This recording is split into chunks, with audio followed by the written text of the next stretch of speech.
अरे रोवेली हमर लाडो होवे टी अपना पापा जी के हो घोड़ा।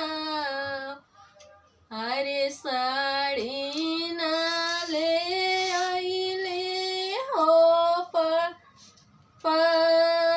हमारो हो ससुर।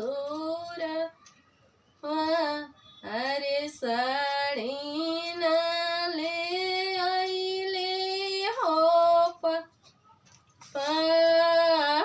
हमारो हो ससुर।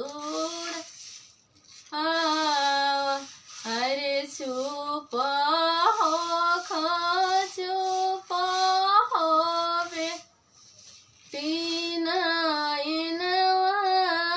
पूछ हो लोरा।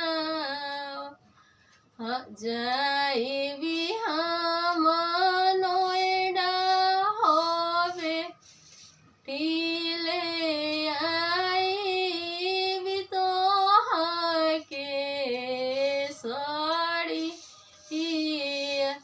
हरे रोवेली लाडो हो बेटी अपना भैया के हो घोड़ा।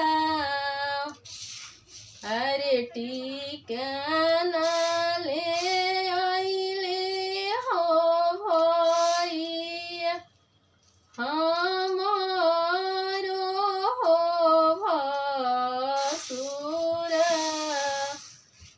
अरे चुप हो चुप हो बहिनी नाइना पूछ हो लोरा।